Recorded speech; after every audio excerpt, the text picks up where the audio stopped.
Here is part 6 in lesson 92, and we are still talking about the perfect tense.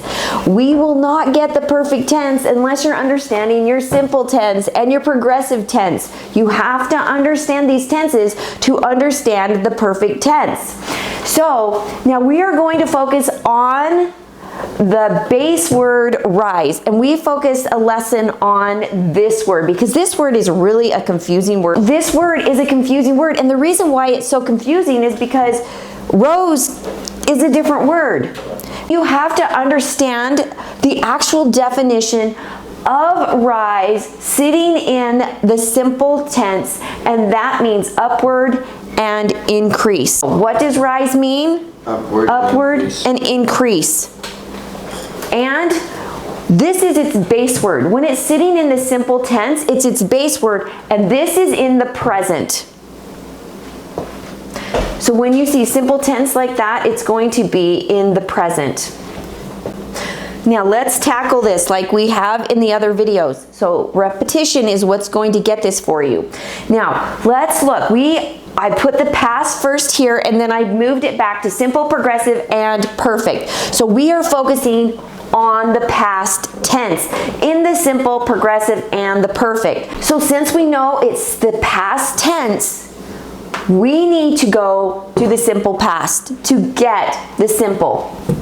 Past tense takes the simple past. So now we go to simple right here. I rose early. But the progressive always takes your base word in the simple tense, but you're going to drop the E and add on your ing. It always is going to take your base word with your ing. So here it's past tense, so you have to use the past tense auxiliary verb. I was rising early. We did I rose early, you rose early, she rose early. See how nothing changes in the past. Now, right here, I was rising early. We use the proper auxiliary verb, past meets past, and then you're using rise with your ing. I was rising, you were rising, she was rising. This is singular, takes the singular, singular takes the singular, and second person always takes the were. Now look at the perfect tense. You have to use perfect. This is the perfect tense. Your past participle is sitting in the perfect tense, so you have to use an auxiliary verb with this word. When you're talking about rise, I had risen early, so you have to use the proper auxiliary verb. Past tense makes past tense, and then you're putting it with the perfect. I had risen early, you had risen early, she had risen early. See, they're all the same. If you could just get that part down, all of a sudden you can put your auxiliary verbs in where they need to go. Now let's look at the present tense with the word rise. We're going to go with simple. You're going to just say I rise early. You're not going to need any auxiliary verb when you are in the simple. You rise early, she rises early. Now look, we are in the present tense, so that means singular takes the singular verb and you add your plural s onto here. Singular takes singular. That's confusing. Now look at the progressive.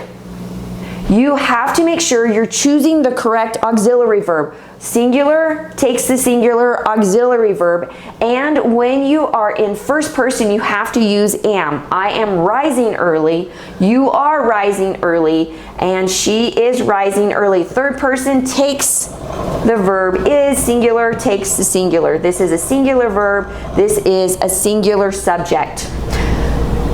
Now we're in the perfect, but we're in the present perfect tense.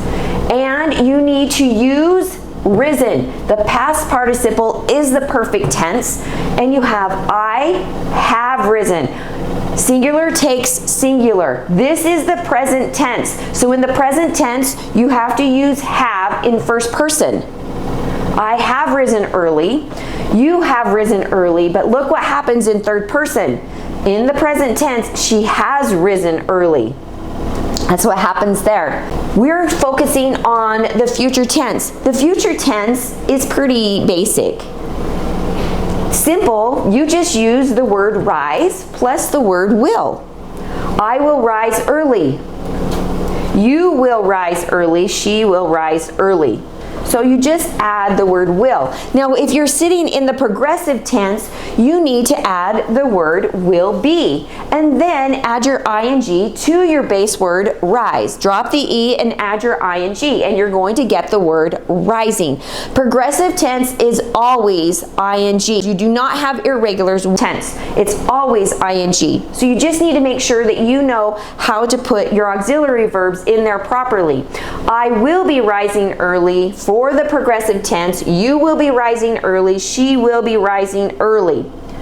So it doesn't change. See how that's simple? It doesn't matter first, second, and third person. Where it really needs to matter that you're understanding that is in present tense. Past tense doesn't really change except for your auxiliary verb. Now, look at the perfect tense. You have to use your past participle, and that is risen.